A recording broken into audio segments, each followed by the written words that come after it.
Amara Nolan had always felt a strange pull to the past. As a history professor at a small, ivy-covered university in the misty corners of Scotland, she had spent countless hours immersed in the faded whispers of time, yellowed manuscripts, ancient artifacts, and crumbling stonework that held the echoes of forgotten lives. She had built a career on piecing together the fractured puzzles of history, yet nothing had prepared her for the day she stumbled upon the locket. Welcome back to our YouTube channel, where we unravel the mysteries of forgotten histories and the secrets hidden in the shadows of time. If you're a fan of time travel, ancient relics, and stories that blur the lines between past and present, then you're in the right place. Before we dive in, make sure to like this video, subscribe to our channel, and hit the notification bell so you never miss a journey into the unknown. Today, we take you to the mist-laden corners of Scotland, where history whispers through ivy-covered stone and forgotten relics hold the power to reshape destiny. It was a gray, drizzling afternoon when she first laid eyes on it. Amara had been rummaging through the remnants of an old estate sale in the outskirts of Edinburgh, a sprawling mansion that had once belonged to the infamous Abernathy family, a lineage steeped in mystery and whispered tragedies. Dust clung to the air like the ghosts of those long gone, and the dim, flickering light of the storm-soaked day cast eerie shadows across the cluttered hall. Her fingertips traced the polished wood of a century-old writing desk, its drawers creaking like the groans of a ship at sea as she pulled one open. Nestled beneath a stack of brittle, faded letters and a rusted fountain pen lay a small, delicate locket. The locket was a curious thing, an oval of polished silver, its surface etched with intricate Celtic knots that twisted and spiraled around a tiny emerald at its center, like the tendrils of a forgotten time. It felt oddly warm to the touch, as if it held within it the warmth of countless lifetimes. Amara's fingers trembled slightly as she lifted it into the dim light.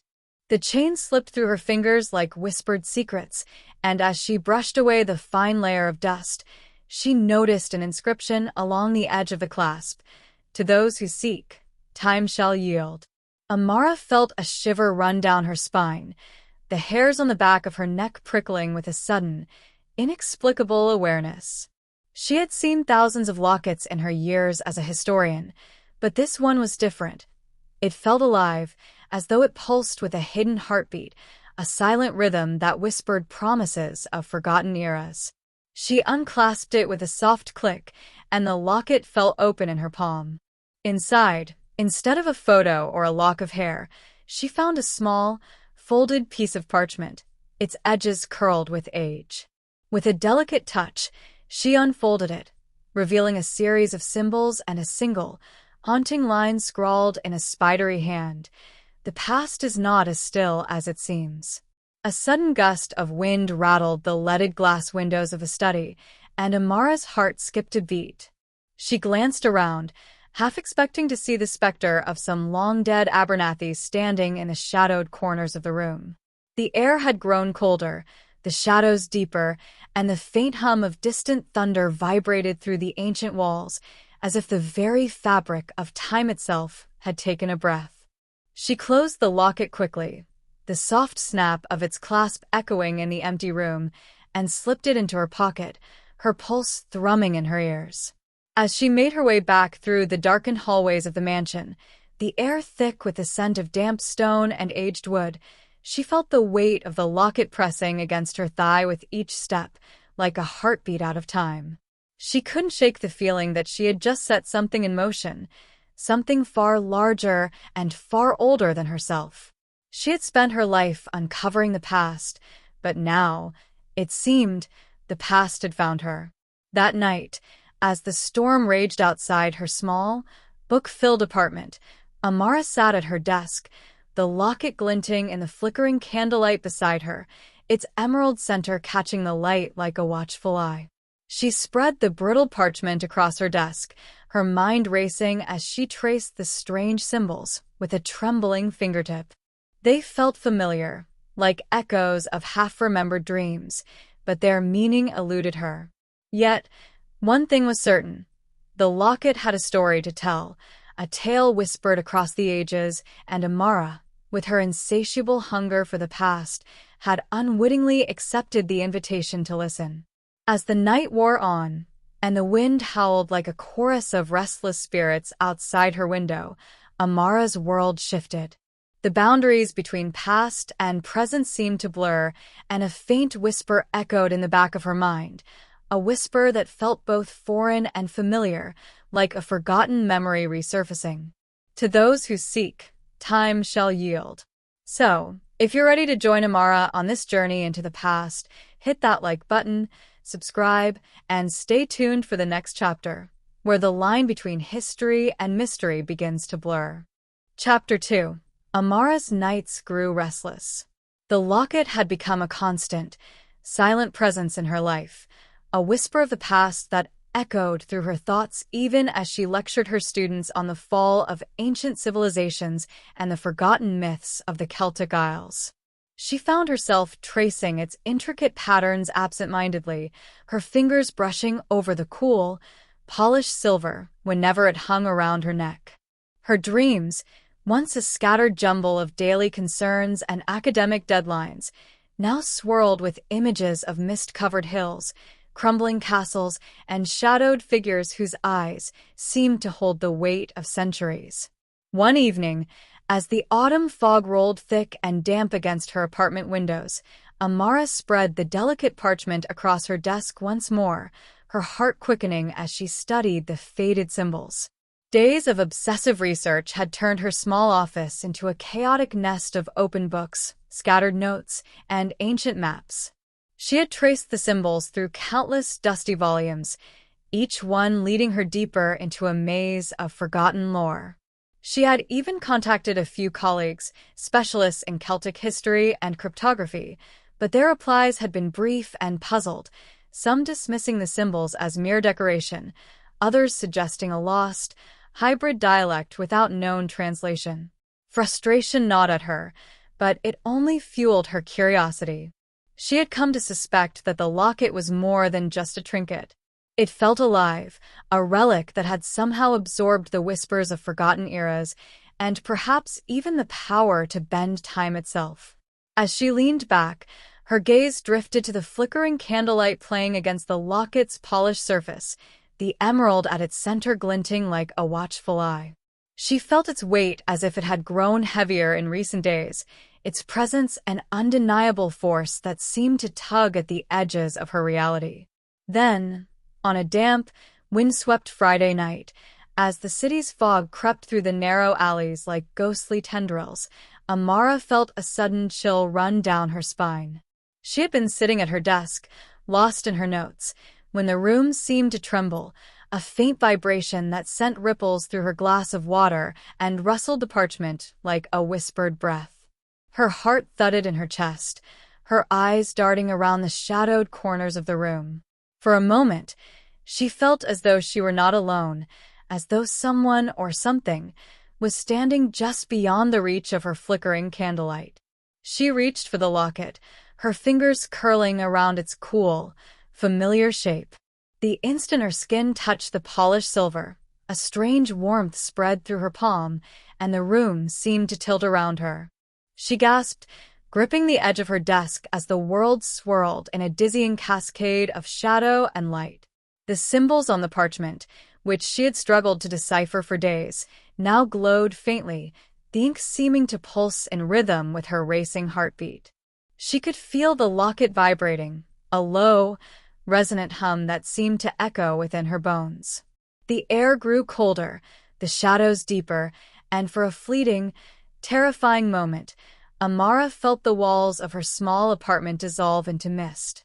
The heavy scent of damp earth and ancient stone filled her nostrils, and she could hear the distant sound of waves crashing against jagged rocks, the calls of seabirds carried on the salty wind. She clung to the locket, her mind whirling with 1,000 fractured thoughts, and then, just as suddenly as it had begun, the sensation stopped. The room snapped back into focus, the flickering candle casting familiar, reassuring shadows against the cluttered walls. Amara stumbled back, her breath coming in shallow, ragged gasps.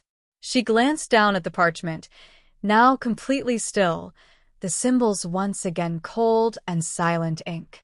She released the locket, her hand trembling as she reached for the glass of water, her fingers shaking so violently that droplets splattered across the desk. She took a long, unsteady breath, her mind struggling to grasp what had just happened. Had she just glimpsed another time, another place? Or had the locket simply triggered a hallucination, a trick of the mind born from too many late nights and too little sleep? As the fog outside thickened, curling against her window like the ghostly breath of forgotten souls, Amara sank into her chair, her pulse still racing. She knew, deep down, that she had crossed a threshold, that the past, once merely a collection of dry facts and brittle relics, had reached out to touch her in a way she could no longer deny. She had seen it, felt it, and for a brief, terrifying moment, she had even breathed its air. She whispered the inscription to herself, the words rolling off her tongue like an incantation. To those who seek, time shall yield. Chapter 3. Amara's world had shifted. In the days following that eerie, time-bending experience, she found herself haunted by the echoes of that strange, mist-filled vision. The locket never left her side now, its polished silver resting against her skin, a constant, weighty reminder of the thin veil between past and present. She felt its warmth even through the fabric of her clothes, as if the artifact itself pulsed with a forgotten life. She had become obsessed, not merely curious, but driven by a gnawing need to uncover the truth behind its power. It began subtly, with the smallest of details. One morning, as she walked through the cobbled streets of Edinburgh on her way to the university, she passed a narrow, shadowed alley she had traversed countless times before. But today it felt different. The stones beneath her boots seemed older, the air heavier with the scent of damp stone and horse sweat. She glanced at the buildings flanking the alley. Their facades, usually a familiar blend of Victorian and Georgian brick, now seemed warped, their windows flickering with candlelight rather than the cool glow of electric bulbs. She paused, her heart fluttering in her chest as a chill ran down her spine. She shook her head, squeezing the locket instinctively, and the world snapped back into place.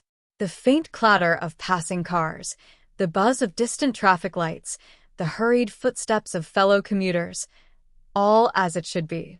But for that brief moment, it had felt like she had stepped into another time, a ghostly fragment of the city's past bleeding into her present. Her dreams, too, had grown more vivid.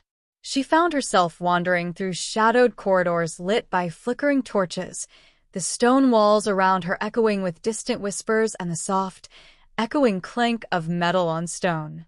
She would wake in a cold sweat, the locket warm against her chest, her heart pounding with a fear she could not quite name. She began keeping a journal, scribbling down the fragments of half-remembered conversations, the fleeting images of faces long forgotten. Her handwriting grew jagged, her notes scattered and frantic, like the mad scrawl of a mind unraveling.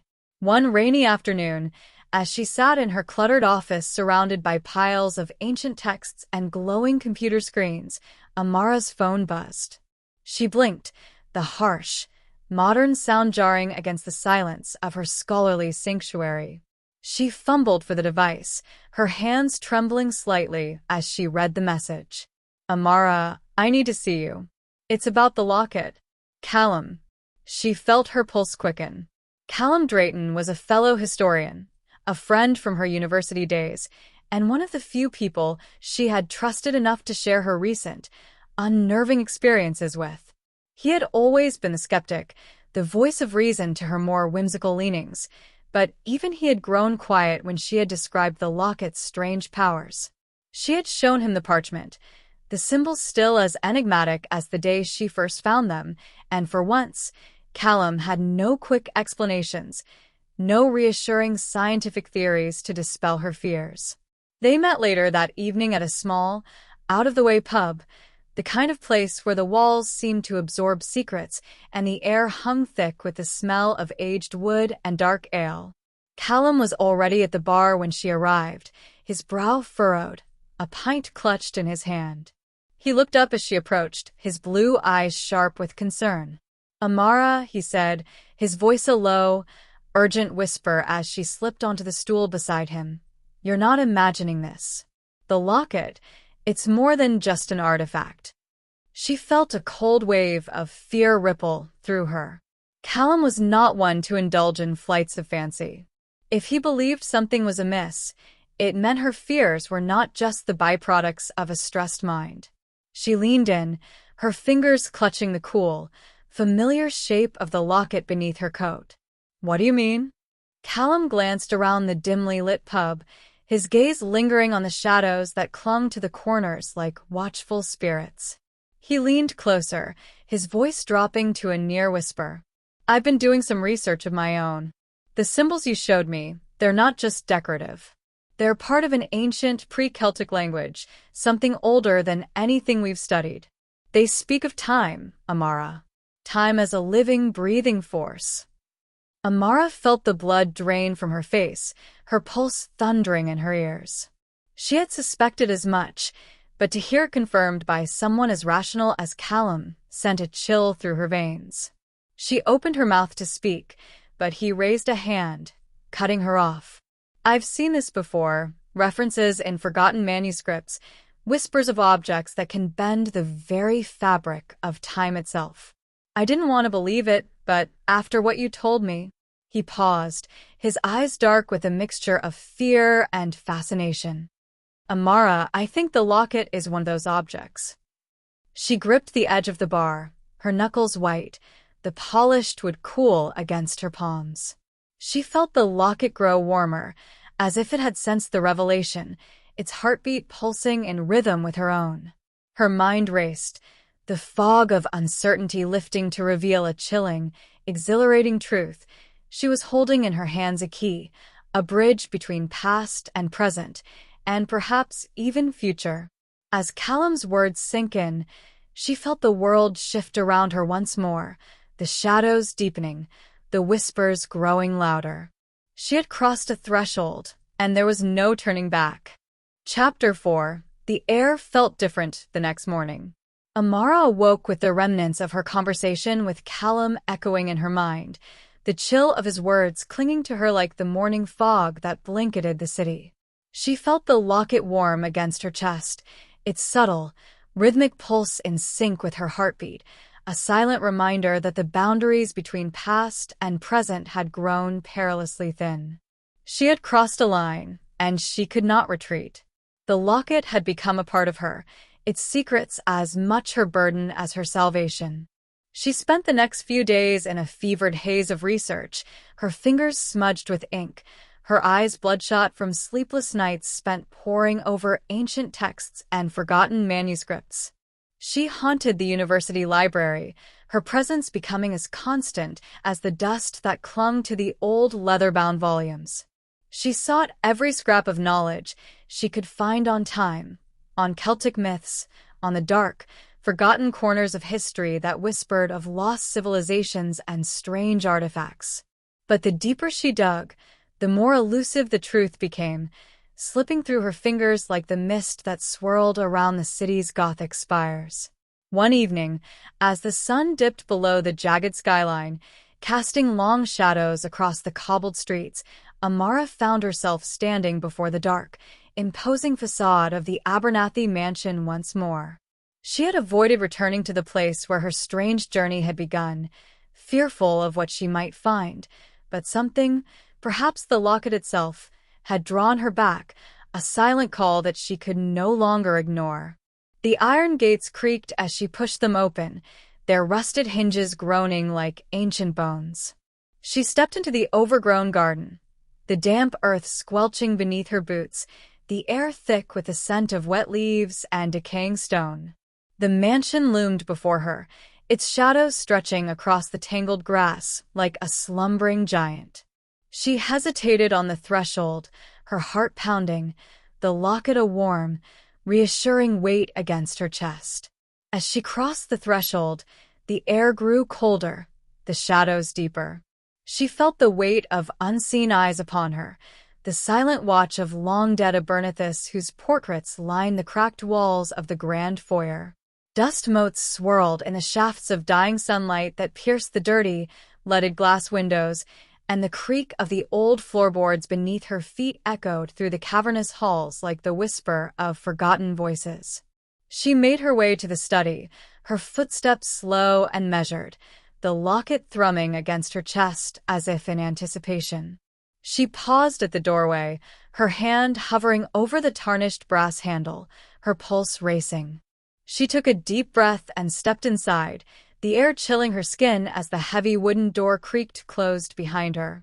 The room was exactly as she had left it, the old desk piled with brittle papers, the moth-eaten curtains swaying in the faint, ghostly breeze that whispered through the cracked window panes. She moved to the desk, her fingers trembling as she reached for the drawer where she had first found the locket. It slid open with a soft, reluctant groan, and she felt a cold draft brush against her face, like the breath of some long-dead ancestor whispering her name. Her heart caught in her throat as her fingers closed around a small, leather-bound journal, its cover cracked with age, the pages yellowed and brittle. She opened it slowly, the faint scent of old paper filling her nostrils, the inked words within dancing in the dim, flickering light. She flipped through the pages, her breath catching as she recognized the same symbols that had been scrawled on the parchment inside the locket. She paused on a page where the ink was darker, fresher, as if written more recently than the rest. The handwriting was bold, hurried, the letters slanting sharply across the yellowed page, as if penned by a trembling hand. To those who seek, time shall yield. But beware, for the past is a living thing, and it remembers. Amara's pulse quickened. She flipped to the next page, her eyes scanning the hurried script, the words blurring as her mind struggled to keep pace with the unfolding horror. The journal spoke of doors, temporal gateways that could be opened with the right knowledge, the right intention. It spoke of travelers, of those who had crossed the boundaries of time and returned changed, their minds shattered by the things they had seen. She felt a cold sweat break out along her spine, her hands trembling as she read on. The journal's final pages were filled with frantic, desperate notes, warnings, pleas, and half-crazed ramblings about shifting realities, bleeding timelines, and the thin, fragile threads that held the fabric of time together. The final entry, scrawled in a jagged hand that cut deep into the brittle paper, chilled her to the core. It watches. It waits. It remembers. She stumbled back, the journal slipping from her grasp and thudding against the warped floorboards. She clutched the locket, her mind spinning as the walls of the room seemed to close in around her, the air growing colder, the shadows lengthening, twisting, reaching for her. She felt the pulse of the locket intensify, a deep, resonant thrum that echoed through her bones, and she knew, with a certainty that chilled her to the core, that she had awakened something. Something old. Something angry. Something that remembered. Chapter 5. Amara's nights had become fevered, her dreams now a relentless blur of forgotten battles, crumbling stone halls, and shadowed figures whispering in languages lost to time.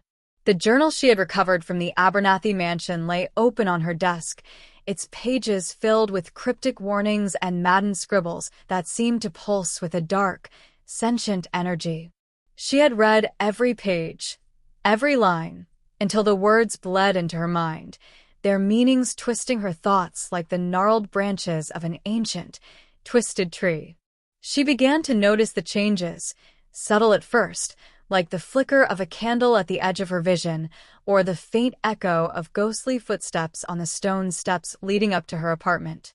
She found herself losing track of time, hours slipping by unnoticed as she pored over her research, the thin veil between past and present fraying around her. Her reflection in the mirror seemed distant, her own eyes staring back at her with an unsettling intensity, as if the past itself was peering through her. One night, as the wind howled outside her apartment like the mournful cries of forgotten souls, Amara felt the locket pulse against her chest, its warmth spreading through her body like a slow, creeping fire. She clutched it instinctively, the polished silver warm beneath her fingers, the emerald at its center glowing faintly in the dim candlelight. She closed her eyes, the world around her slipping away, and felt herself falling, spiraling through a void of shadow and whispering voices, the boundaries of time unraveling around her. When she opened her eyes, the world had changed. She stood in a dark, narrow corridor, the air thick with the scent of damp stone and burning pitch. The walls around her were rough-hewn, the stones cold and damp beneath her fingertips as she reached out to steady herself. The flickering light of torches cast long, twisting shadows against the walls, and the distant echoes of clashing swords and shouted commands reverberated through the ancient hall. Her heart raced, her pulse thundering in her ears as she stumbled forward, her footsteps echoing off the cold stone beneath her boots. She turned a corner, the flickering torchlight casting her shadow long and thin against the rough walls, and found herself in a vast, vaulted chamber. The air here was cooler, the shadows deeper, the distant crackle of torches and the faint, metallic tang of blood hanging in the air like a whispered warning. Amara's breath caught in her throat as she took in the scene before her, rows of armored figures standing motionless, their eyes hollow and unseeing beneath the rusted edges of their helmets, their weapons clutched in skeletal hands. She felt the hairs on the back of her neck rise, the cold, undeniable certainty that she was not alone settling over her like a shroud. A figure moved at the far end of the chamber, a shadowed form stepping into the wavering torchlight. The figure paused, its head tilting as if listening, its shadows stretching long and thin across the cold stone floor. Amara felt a chill run down her spine, her heart pounding in her chest as the figure turned, its eyes glowing faintly in the darkness, two pinpricks of pale, spectral light that seemed to pierce the very fabric of her soul. The figure took a step forward, the clank of metal on stone echoing through the chamber, and Amara felt her pulse quicken, her breath coming in shallow, ragged gasps. She took a step back, her boots scraping against the rough stone floor, the sound impossibly loud in the still, heavy air. The figure paused, its head tilting again, the ghostly light of its eyes flickering as if in recognition. Then, with a low, guttural whisper that echoed through the ancient hall like the grinding of stone on stone, the figure spoke, its voice hollow and distant, the words twisted and broken by centuries of silence. "You bear the mark of the Seeker." Amara stumbled back, her heart racing, the cold stone wall hard against her back as the figure took another step forward, its skeletal hand reaching out toward her, the long, rusted blade in its grip scraping against the stone floor with a slow, grating hiss. She felt the locket pulse against her chest, its warmth spreading through her like a protective shield, the emerald at its center glowing brighter, casting sharp, green-tinged shadows against the cold stone walls. The figure paused, its hand hovering inches from her face, the hollow sockets of its skull glowing with a cold, spectral light. It hesitated, its head tilting as if listening to some distant, unheard whisper, and then slowly, deliberately, it lowered its blade, its head bowing in a slow, reverent motion. "The Seeker returns," it whispered, its voice fading into the shadows like the last breath of a dying star. The figure stepped back, its form dissolving into the darkness, the cold air around her swirling with the echoes of its fading presence. Amara sank to her knees, her breath coming in shallow, ragged gasps, the locket warm against her chest, its pulse steady and reassuring. She closed her eyes, her mind reeling, the echoes of the ancient figure's words ringing in her ears. "The Seeker returns." She had crossed the threshold, the boundaries of time shattered around her, and there would be no going back. As the torchlight flickered and the shadows deepened around her, She felt the presence of the past settling over her like a shroud, its weight cold and heavy against her skin. She had awakened something ancient, something powerful, and now, the past would no longer be silent. Amara awoke to the sound of distant bells, their mournful toll echoing through the mist-shrouded streets like the whispers of forgotten souls. She opened her eyes slowly, the world around her swimming into focus, the damp, cold air clinging to her skin like a wet shroud. She sat up, her fingers digging into the rough, uneven stones beneath her, and realized with a sudden, sharp clarity that she was no longer in her apartment, no longer in the safe, familiar world of the present. The air was thick with the smoke of guttering torches and the distant, metallic clang of weapons clashing against shields. She could hear the low murmur of voices, the whispered prayers of men and women huddled in the shadows of a nearby alley, their faces pale and drawn, their eyes wide with fear. She pushed herself to her feet, her legs trembling, the locket a warm, reassuring weight against her chest, its pulse steady and strong. She stumbled forward, her boots clacking against the uneven cobblestones, her breath coming in short, shallow gasps as the world around her spun with a dizzying, dreamlike intensity. She reached out, her hand brushing against the cold, damp stone of a nearby wall, and felt the rough, time-worn texture beneath her fingers, the centuries-old grime clinging to her skin. She turned a corner, her heart pounding in her chest, and found herself standing in a wide, open square, its edges lined with towering stone buildings, their facades darkened by the soot of 1,000 fires. The square itself was filled with people, soldiers in rusted chainmail, their faces obscured by the visors of their iron helms, merchants in long, tattered robes, their hands clutching the straps of leather pouches heavy with coins, and peasants in rough-spun tunics, their bare feet caked with mud and blood. Amara felt a chill run down her spine as she took in the scene before her, the smoke-filled air, the clang of steel on steel, the cries of the wounded and the dying. She had crossed a threshold, passed through the veil of time itself, and found herself standing in the heart of a long-forgotten battle, a ghost among the living, a specter in a world that no longer existed. She moved through the crowd, her heart racing, the locket warm against her chest, its pulse quickening in time with her own. She felt the eyes of the soldiers upon her, their hollow, unseeing gaze following her as she passed, their rusted blades clutched tightly in skeletal hands. She could feel their fear, their anger, their desperation, the echoes of 1,000 lives trapped in the endless loop of their final, dying moments. She stumbled to the center of the square, her breath coming in short, ragged gasps, and felt the locket pulse once more, a deep, resonant thrum that sent a shockwave through her body, her mind spinning with the force of it. She dropped to her knees, her fingers clutching at the cold, wet stones beneath her, her head bowed as the world around her blurred and shifted, the shadows deepening, the whispers growing louder, the past and present bleeding together in a dizzying, chaotic swirl of sound and color. Then, as suddenly as it had begun, the chaos ceased.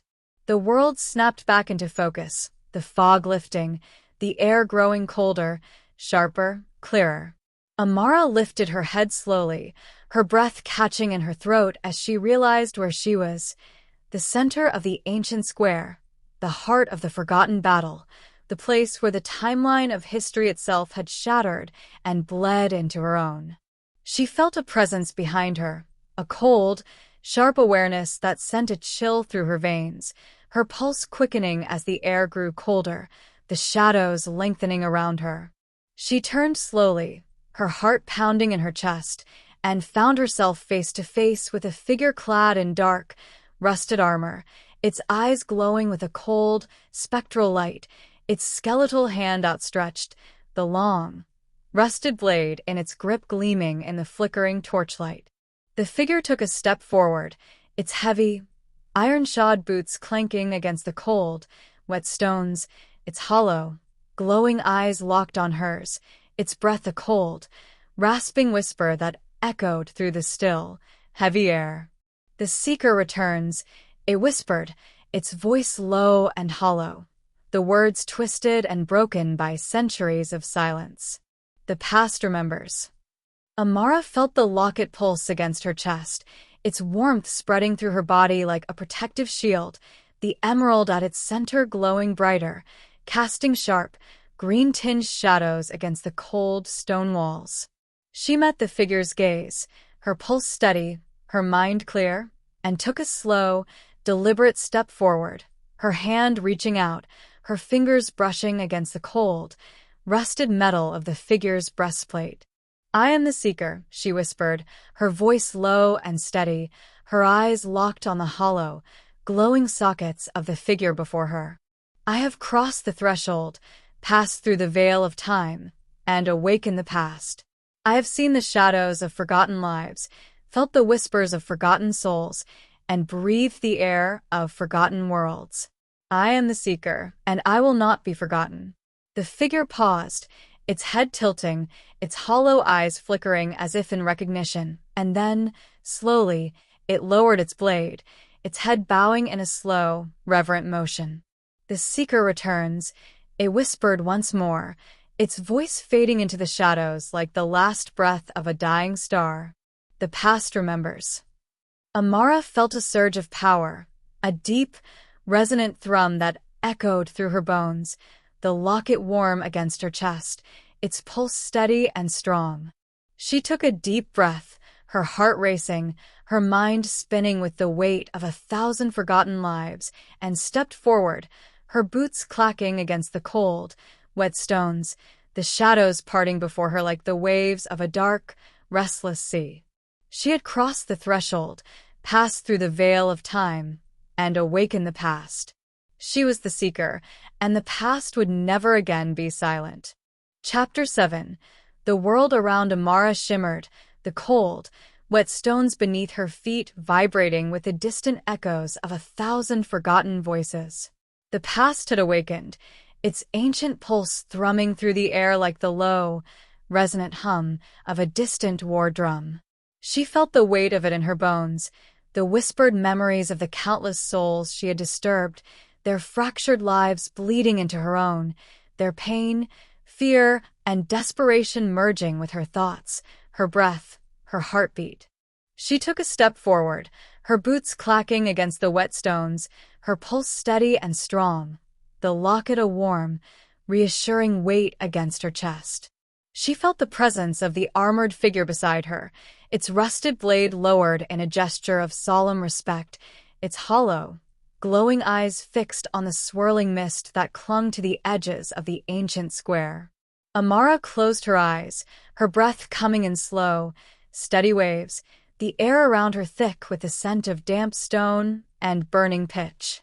She felt the pulse of the locket intensify, its warmth spreading through her body like a slow, creeping fire, its resonance echoing through her bones, her mind, her very soul.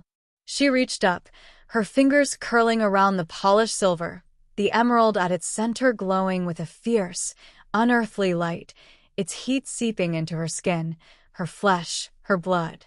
The world around her shifted, the cold, wet stones beneath her feet dissolving into mist, the distant clang of swords and the muffled screams of the dying fading into a low, steady hum, like the slow, rhythmic beat of a forgotten drum.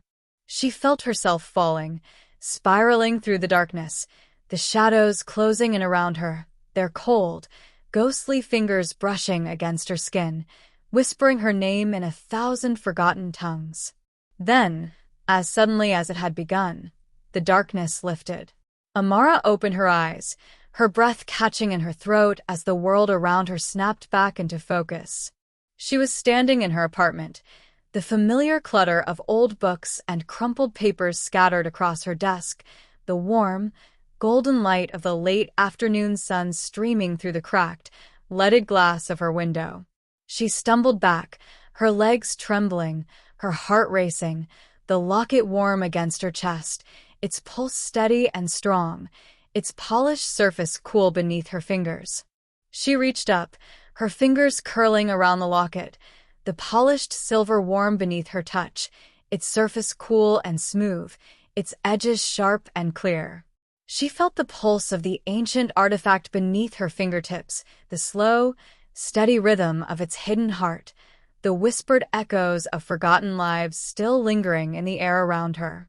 She took a deep breath, her mind spinning, her heart racing, the weight of the past pressing down on her like a heavy, suffocating blanket.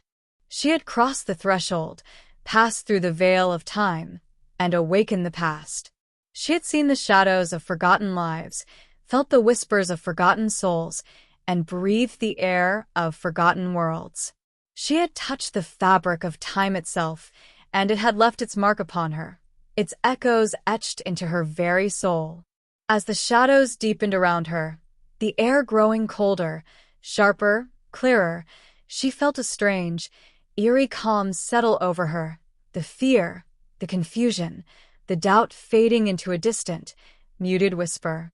She had awakened the past, but she had also awakened herself. She was the seeker, the bridge between worlds, the keeper of forgotten memories and whispered secrets.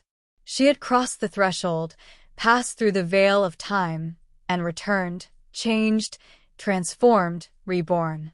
Amara sank into her chair, her fingers still curled around the locket, its polished surface warm and reassuring against her palm. She closed her eyes, her breath coming in slow, steady waves, the air around her thick with the scent of old paper and burning candles. She felt the pulse of the locket beneath her fingertips, the slow, steady rhythm of its hidden heart, the whispered echoes of forgotten lives still lingering in the air around her. She had crossed the threshold, passed through the veil of time, and returned, changed, transformed, reborn. She had seen the shadows of forgotten lives, felt the whispers of forgotten souls, and breathed the air of forgotten worlds. She was the seeker, and the past would never again be silent. As the sun dipped below the jagged skyline, casting long, twisting shadows across the cobbled streets outside her window, Amara leaned back, her pulse steady, her mind clear, her heart calm. She had crossed the threshold, passed through the veil of time, and returned, not as a scholar, not as a historian, but as the seeker, the bridge between worlds, the keeper of forgotten memories and whispered secrets. She smiled, her fingers still curled around the locket, its polished surface warm against her palm, its pulse steady and strong, its hidden heart still whispering the secrets of the past, its echoes still ringing in her ears. She had crossed the threshold, passed through the veil of time, and returned, changed, transformed, reborn. And the past, awakened and alive, would never again be silent. If you're captivated by tales of forgotten worlds, ancient mysteries, and the thin, fraying threads that bind past and present, don't forget to like this video, subscribe to the channel, and ring the notification bell so you never miss an update. Join me as we journey deeper into the shadows of time, unravel the secrets of lost souls, and uncover the echoes of history that still whisper through the ages. Stay tuned, the adventure is just beginning.